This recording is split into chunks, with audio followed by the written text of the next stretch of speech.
Deus. Cumprimento a igreja com a paz do Senhor. Mais uma noite, mais uma oportunidade, mais uma vitória que Deus nos concede, de aqui estarmos para bendizermos o seu nome. Quero agradecer ao pastor Josué pelo convite, pela oportunidade. Deus abençoe todos os irmãos que aqui estão essa noite. Abra sua Bíblia, por favor.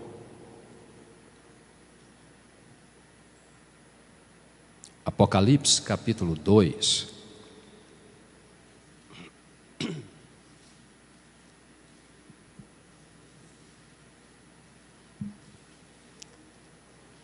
Livro da Revelação. Apocalipse, capítulo 2, verso 4.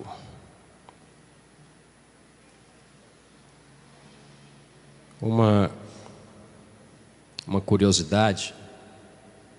A Bíblia ela tem poesias, e o Antigo Testamento, 30% dele é poesia. E as poesias estão nos livros poéticos e nos livros proféticos dos profetas menores. Ali estão as poesias do Antigo Testamento. E no Novo Testamento tem 1% de poesia, e este 1% está no livro do Apocalipse. Então em Apocalipse também tem poesia. Tenho, porém, contra ti que deixastes o teu primeiro amor. Podeis assentar, meu muito obrigado.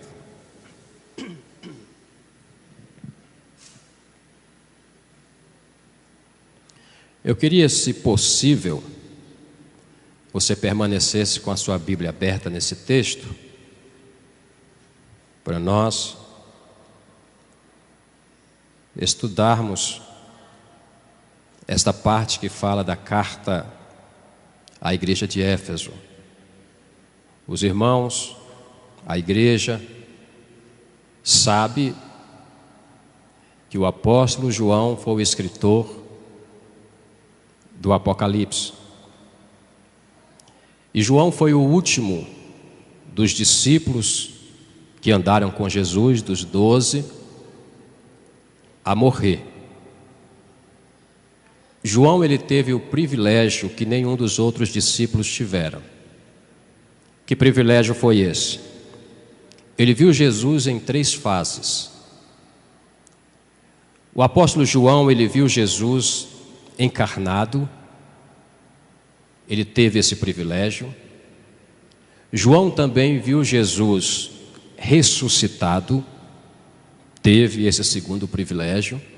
E João também teve o privilégio, o terceiro privilégio, de ver Jesus glorificado. Então nenhum dos outros discípulos tiveram ou teve esta oportunidade. Quando João escreve a carta da revelação, ele viu Jesus quando ele foi assunto aos céus, em espírito. Ele vai dizer no capítulo de número 1 de Apocalipse, versículo 9, que ele, por causa do testemunho e da palavra do Senhor Jesus, ele estava na ilha chamada Pátimos. Ele foi lançado em uma ilha por causa do testemunho e da palavra. E lá naquela ilha, capítulo 4 de Apocalipse, versículo 1, vai dizer que ele ouve uma voz dizendo: João, sobe aqui. E ele diz: em espírito eu subi. E Deus deu a ele mais revelações, mais para ele escrever.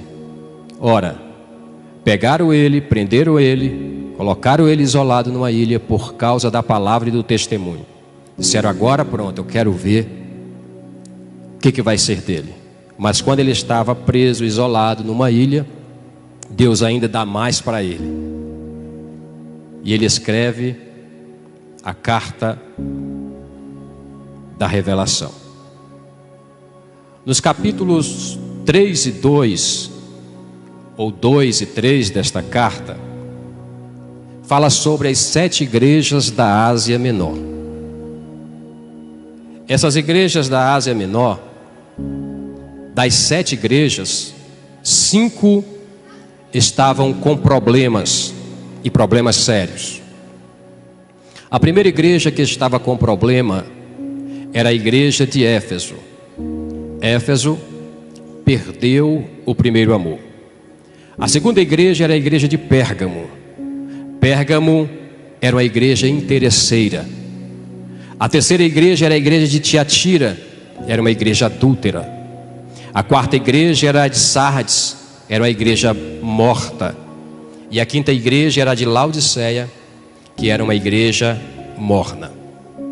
Das 7 igrejas, 5 estavam com problemas.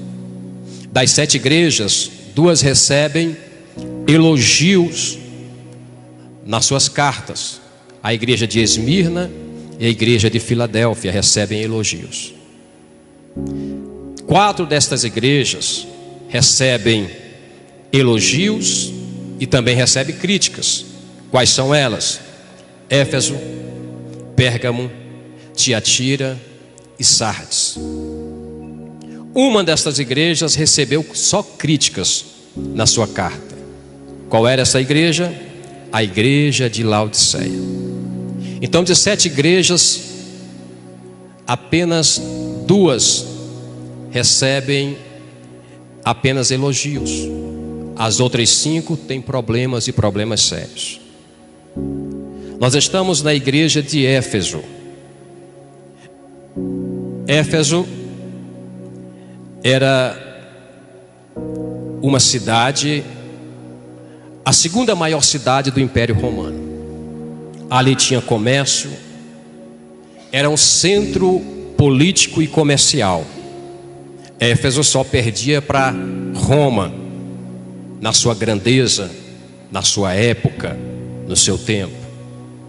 Mas porém ali na cidade de Éfeso, uma cidade que tinha uma boa política, era uma cidade que tinha religião muito forte. Na cidade de Éfeso, ali predominava a idolatria, o misticismo e também magia negra. Mas em meio a uma cidade volumosa, famosa, forte, cheia de misticismo, cheia de magias, cheia de promiscuidades, ali em Éfeso tinha uma igreja. Naquele lugar tinha uma igreja. E a igreja de Éfeso, ela tinha algumas qualidades. Veja o versículo 2 desse texto que nós lemos. O versículo 2 vai destacar algumas qualidades da igreja de Éfeso.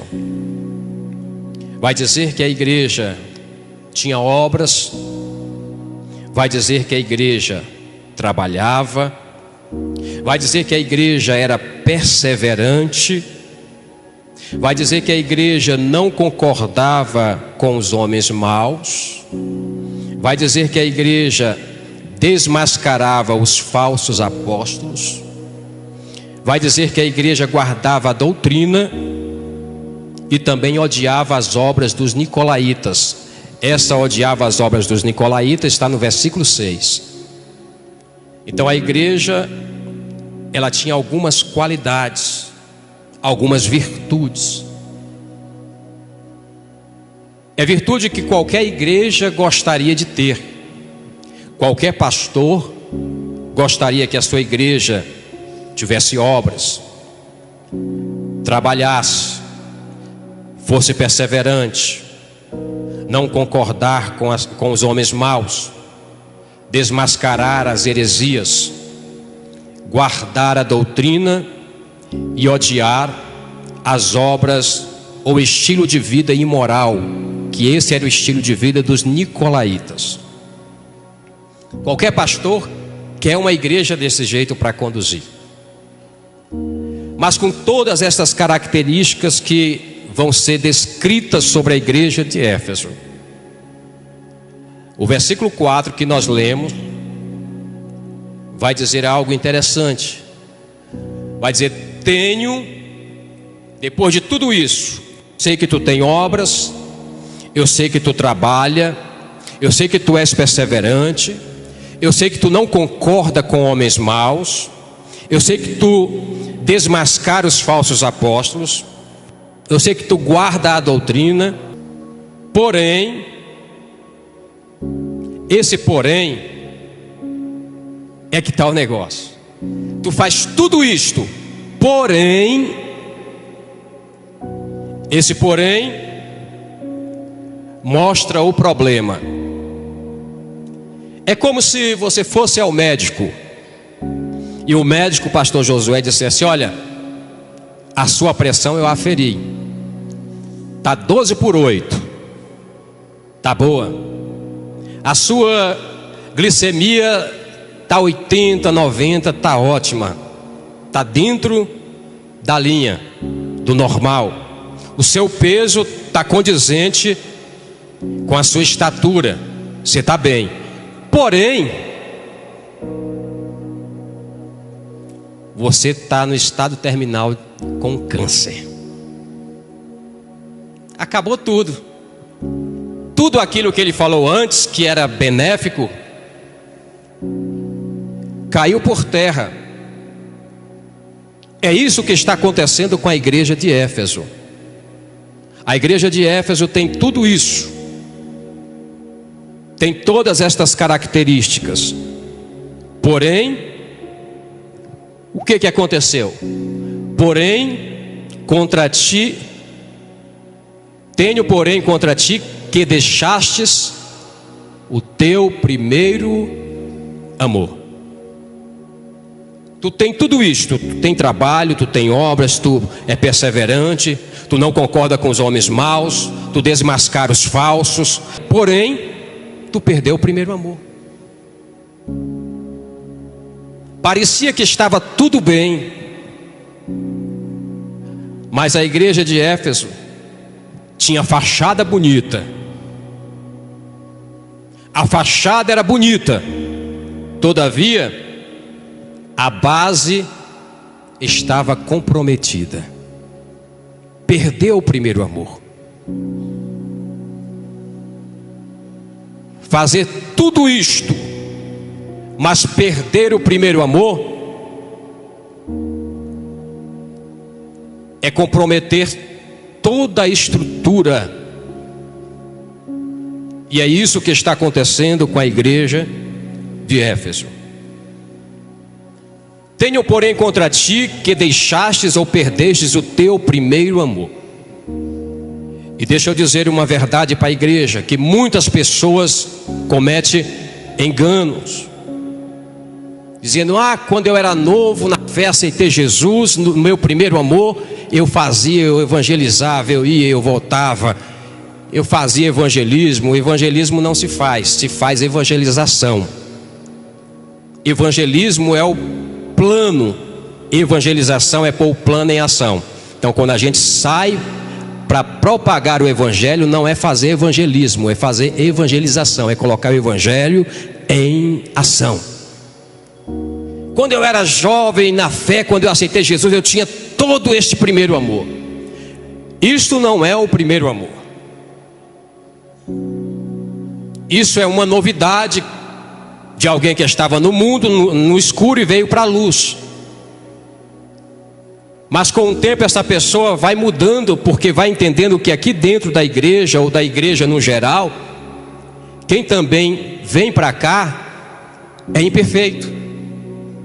Aí ele começa a ver que não é como ele imaginava. Ele vai ver que são pessoas normais, que cometem erros normais, e ele vai nivelando a sua vida. Primeiro amor não é um período. Primeiro amor não é um tempo. Primeiro amor é uma pessoa. Quando a igreja perde o primeiro amor aqui, o primeiro amor não é um tempo. Primeiro amor é uma pessoa. Abraão foi testado. Deus dá o filho Isaque para Abraão, o filho da promessa, e Deus vai dizer para Abraão: Abraão, me dá o teu único filho, o filho a quem tu amas. Vou ver se você ama mais o teu filho do que o teu primeiro amor aqui.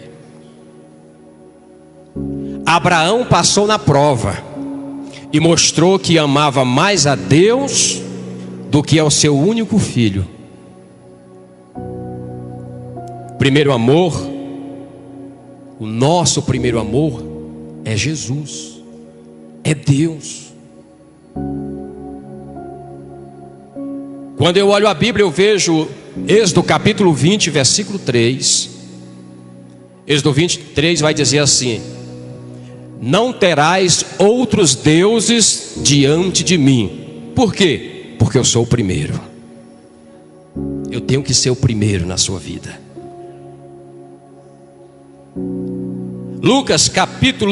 Marcos capítulo 12, versículo 30, vai dizer assim: amarás o Senhor teu Deus de todo o teu coração, com toda a tua alma, de todo o teu entendimento, com toda a tua força. Por quê? Porque Ele é o primeiro amor. Deus tem que ter tudo nosso. Amarás o Senhor teu Deus com todo o teu coração, com toda a tua alma, com todo o teu entendimento. Não é metade, é inteiro. Deus não gosta de nada pela metade. Tanto é que quando Moisés quebrou as tábuas, ele disse: tem que fazer outras tábuas, porque eu não gosto de nada pela metade. A Bíblia diz que alguém foi adorar a Deus, serviu a Deus, mas serviu não com o coração inteiro, e foi reprovado. Então Deus não aceita nada pela metade, porque Ele não nos dá, pastor Josué, nada pela metade. O que Deus faz é algo completo. Aquele que começou a boa obra é fiel para concluir. Deus não termina, Deus não deixa nada pela metade. Gênesis capítulo 2 vai mostrar que no capítulo 1 Deus começou e Deus terminou. O que Deus começa, Ele termina. Então Deus, Ele tem que ser o primeiro na nossa vida. Quando nós abandonamos o primeiro amor, e quando isso acontece, esse lugar significa que uma coisa ou pessoa ocupou esse lugar. Se ele deixou de ser o primeiro amor na igreja de Éfeso, evangelista Jamilton, outra coisa ficou no lugar do primeiro amor. Então, quando o primeiro amor não é mais o primeiro amor, é porque outra coisa o substituiu. Então vem a advertência à igreja de Éfeso. Por que que essa igreja perdeu o primeiro amor? Irmãos, como é bom ter Jesus ao nosso lado.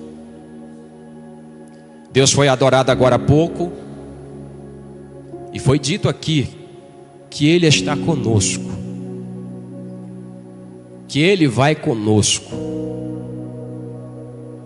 Como é bom ter Jesus ao nosso lado. Como é bom amar a Jesus. Como é bom priorizar Jesus e colocar Ele no primeiro lugar nas nossas vidas. A Bíblia vai dizer que Ele é o primeiro. De Gênesis a Apocalipse nós vamos encontrar: no princípio criou Deus os céus e a terra, disse Moisés.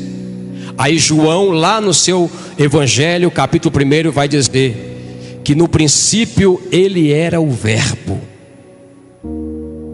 E o Verbo estava com Deus e o Verbo era Deus. Lá no princípio ele já era. A Bíblia diz que ele é o Cordeiro que foi morto antes da fundação do mundo. A Bíblia diz que ele é o Alfa. Só quem não reconhece, não coloca ele em primeiro lugar, é quem não tem intimidade com ele. Os irmãos lembram quando os 3 jovens foram lançados na fornalha aquecida 7 vezes mais? Aqueles que levaram o jovem para a fornalha, na boca da fornalha foram consumidos pelo fogo. E a Bíblia diz que Nabucodonosor disse: quantos nós jogamos na fornalha? Foram 3. Ele disse: mas eu estou vendo 4. E ele diz: e o 4º é semelhante ao filho dos deuses. Nabucodonosor não conhecia Deus.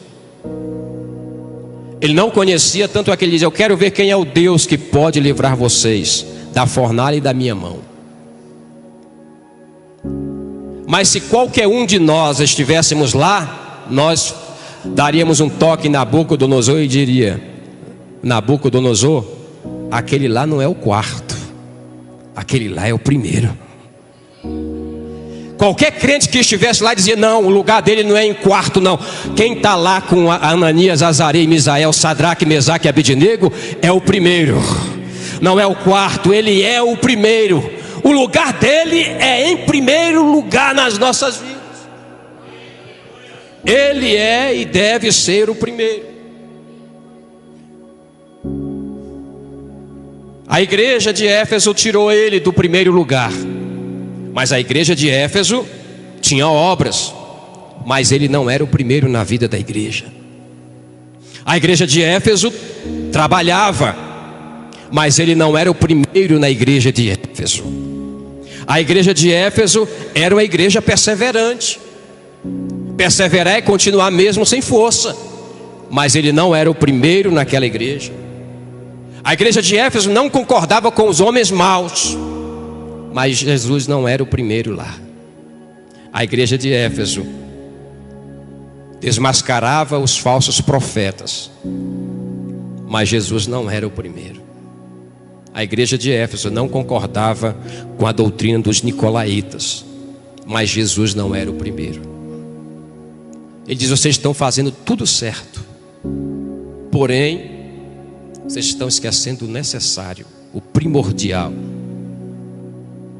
Vocês estão valorizando o periférico, o secundário, mas está esquecendo do primeiro.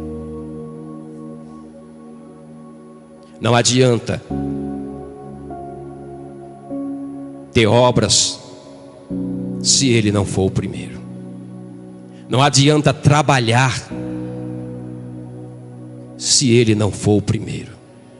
Não adianta ser perseverante se ele não está em primeiro lugar, irmãos. Não adianta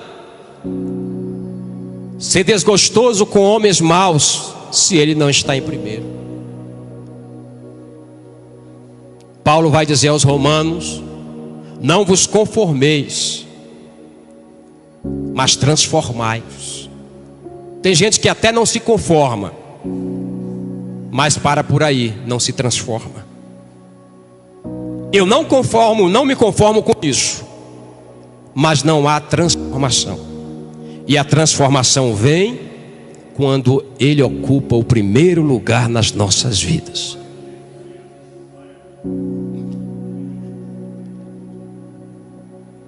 O trabalho para Deus, a igreja de Éfeso trabalhava.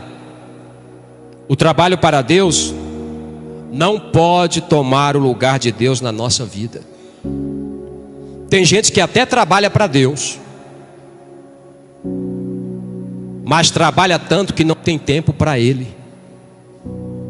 Eu já vi gente, pessoas que trabalham muito na obra, na igreja, mas não tem tempo para dobrar os joelhos para falar com Deus.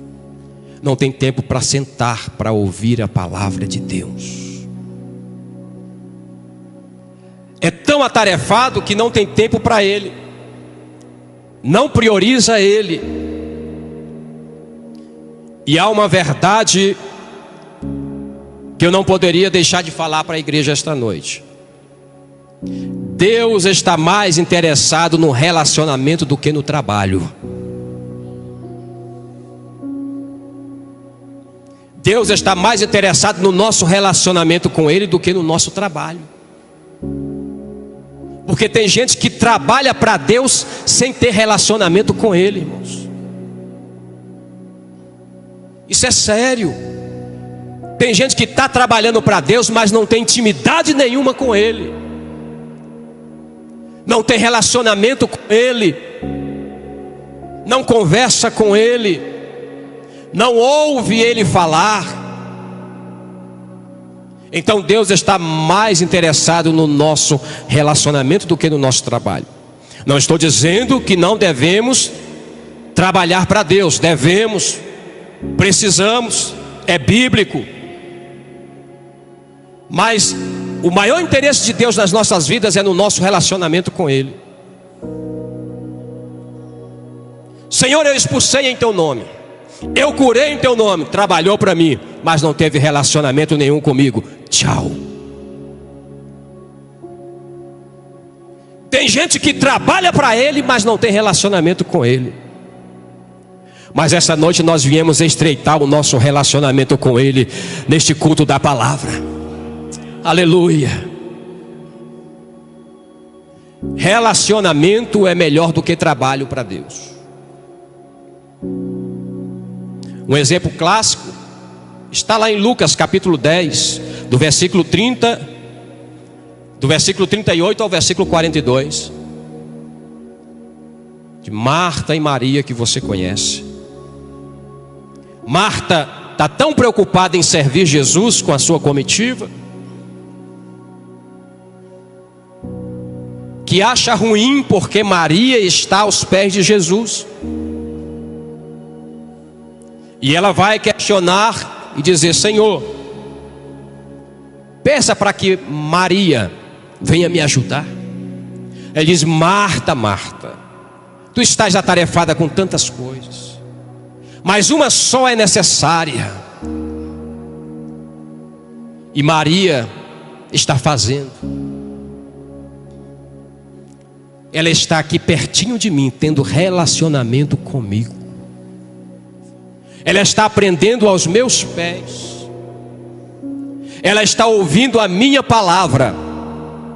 Ela está tendo contato comigo. Tem pessoas que estão tão envolvidas com o trabalho que acha ruim com quem quer relacionamento.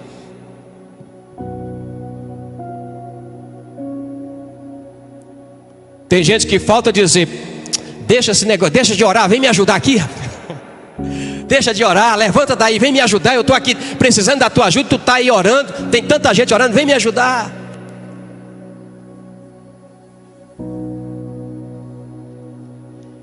Quem preza pelo primeiro amor tem relacionamento com Ele. Tem gente que alcança o nível espiritual e ele diz: agora estou abastecido, não preciso mais. Mas Pedro e João, Atos capítulo 3, capítulo 2 é o capítulo do poder. Eles receberam poder. Capítulo 3 é o capítulo do relacionamento. Eles estavam cheios de poder, mesmo tendo poder, agora eles vão manter o relacionamento com Deus, às 3 da tarde. Precisamos manter o relacionamento com Deus. Precisamos colocar Ele como primeiro nas nossas vidas.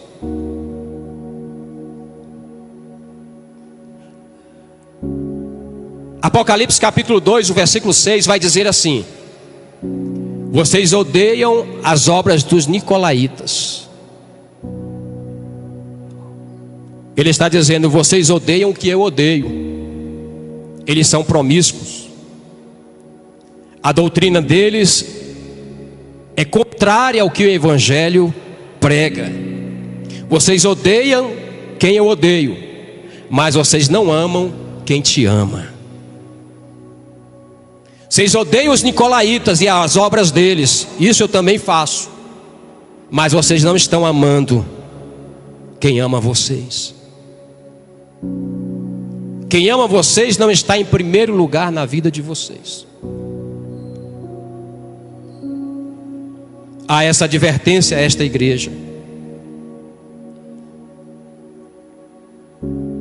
E esta igreja precisava dar 3 passos.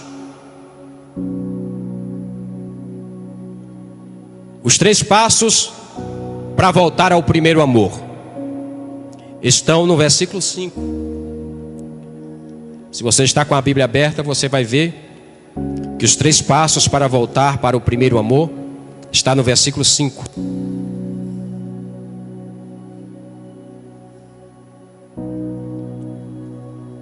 Primeiro passo: lembra-te, pois de onde caíste. Segundo passo: arrepende-te. Terceiro passo: volta à prática das primeiras obras. Os 3 passos para voltar ao primeiro amor que aquela igreja precisava. Primeiro: lembra-te, pois de onde caíste. A nossa mente trabalha em 3 tempos: passado, presente e futuro. Nossa mente trabalha no passado com lembranças, no presente com pensamentos, no futuro com imaginações. Nós não sabemos como é o céu, mas nós imaginamos futuro.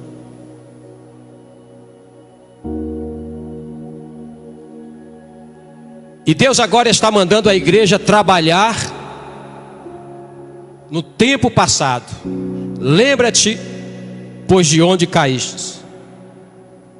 O que Ele está dizendo para esta igreja é: você saiu do lugar, você desceu de patamar,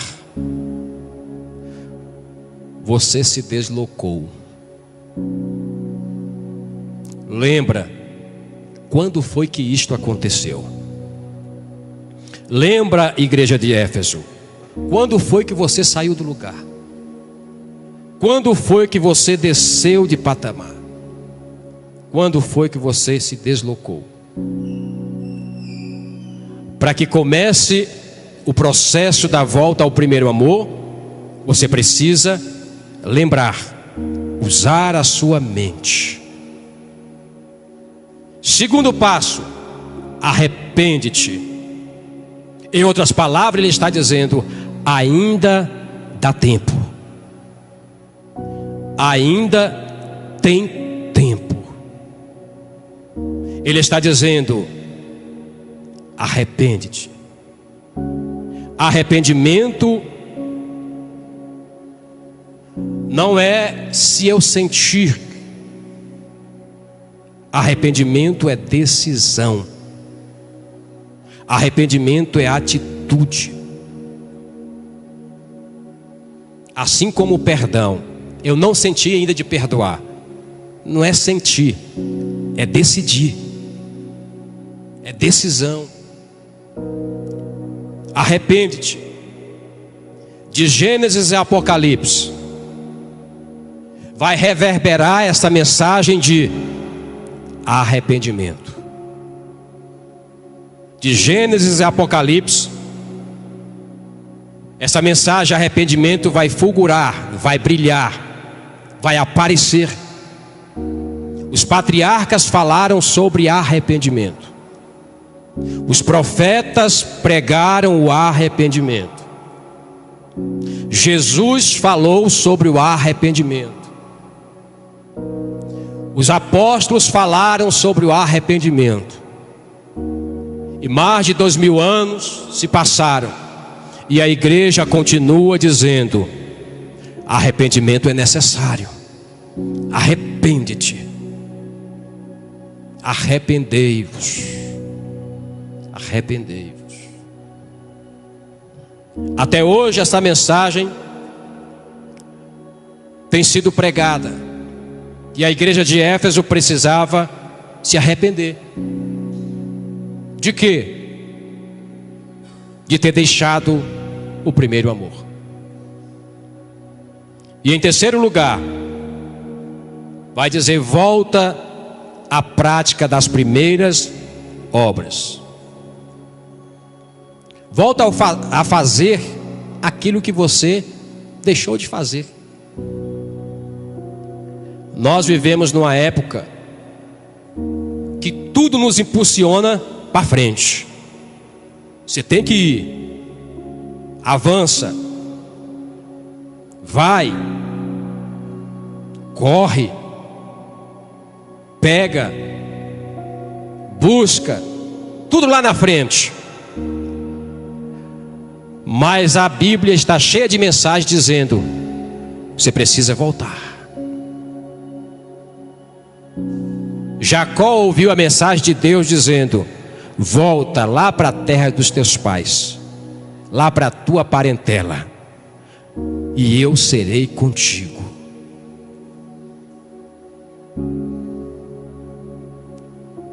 Tem muitas mensagens nos chamando a voltar. A igreja de Éfeso precisava voltar às primeiras obras. Nós precisamos voltar a algumas práticas que a palavra de Deus nos direciona. Voltar a fazer da forma como a palavra de Deus nos ensina.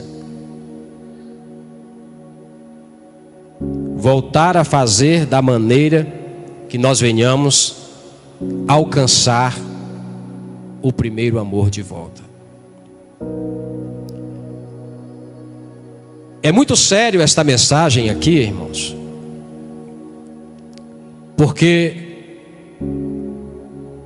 parece que está tudo bem com a igreja, mas não estava tudo bem.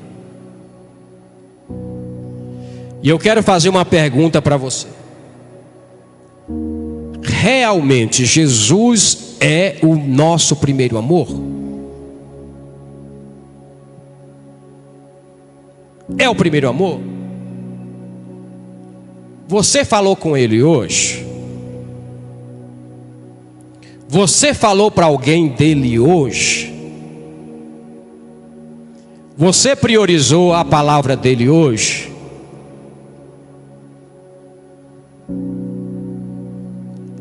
Ele verdadeiramente está no primeiro lugar no pódio das nossas vidas? Isso é uma reflexão. Isso é para nós sairmos daqui pensando, remoendo, como nós podemos melhorar, priorizando Ele na nossa vida, colocando Ele em primeiro lugar. Que às vezes você substitui Jesus por uma preocupação, por uma dívida. Isso tira teu sono, isso tira teu desejo de orar. Em vez de te levar para a oração, você deixa de orar, desanima. Jesus tem que ser o primeiro nas nossas vidas.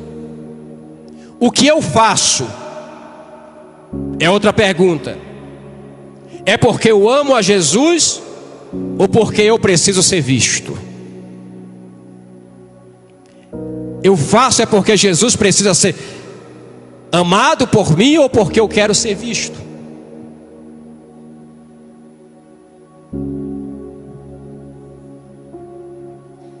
O que eu faço é por amor a Deus ou é por amor a mim mesmo?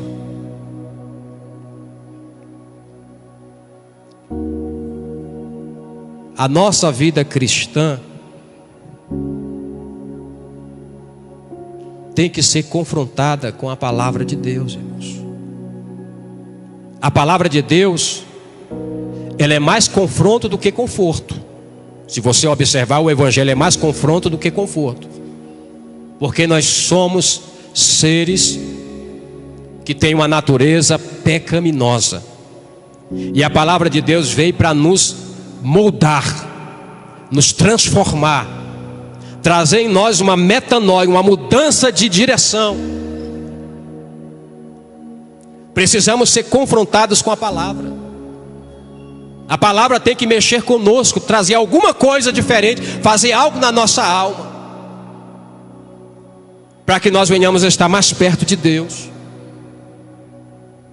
Palavra de Deus, ela é como o martelo que esmiuça a penha. Ela é como o fogo que queima. Ela é como a espada de 2 fios. Já viu o conforto com a espada de 2 fios tocando em você? Não é conforto não, irmão. É confronto. Então a palavra tem que nos melhorar. Precisamos melhorar com a palavra de Deus. Então nós precisamos olhar o que a igreja de Éfeso fez. Lembrou, arrependeu e voltou a praticar o que tinha deixado de praticar. E o que eles tinham deixado de praticar não era as obras, porque eles tinham obras. Não era trabalho, eles trabalhavam. Não era a perseverança, eles perseveravam. O que eles deixaram de praticar? O primeiro amor. Fazer as obras, todas estas obras, cheia do primeiro amor. Eles deixaram isso de mão. Faziam as obras, mas não como as primeiras obras. Quando? Quando eles faziam tudo isso, priorizando Jesus. Fazia tudo na igreja, mas com Jesus em primeiro lugar. Que nós possamos avaliar a nossa própria alma. Examine-se, pois, o homem a si mesmo. Fazer uma anamnésia. Ana, trazer para dentro. Mnésia, lembrar. Tenho que olhar para dentro e lembrar. Olhar para mim mesmo e fazer esse exame, autoexame. Como é que eu estou? Não é examine-se, pois, ao seu próximo, é a você mesmo, é nós mesmos. Tenho que examinar a minha vida, irmão. Eu preciso melhorar. Eu preciso priorizar Jesus na minha vida. Eu preciso colocar Ele em primeiro lugar em tudo, porque esse é o lugar dele. E eu sei que quando assim Ele estiver, tudo que eu fizer vai ser bem feito. Porque quando nós fazemos a obra de Deus com Jesus em primeiro lugar, nós não recebemos a advertência dele, mas recebemos louvores, elogios. E a melhor coisa que tem é Deus dos altos céus, como o pastor Ivon falou, se inclinar e dizer: visto este meu servo, esse aí é justo e fiel. Este é meu filho, em quem eu tenho prazer. Ezequiel 14:14 diz que existia 3 homens justos, que pela sua própria justiça salvaria somente as suas próprias almas. Deus deu testemunho desses 3 homens. Que Deus possa olhar para nós e dizer: esse meu servo, essa minha serva, me dá prazer, porque em primeiro lugar está Jesus na vida dele. Que Deus abençoe a sua vida.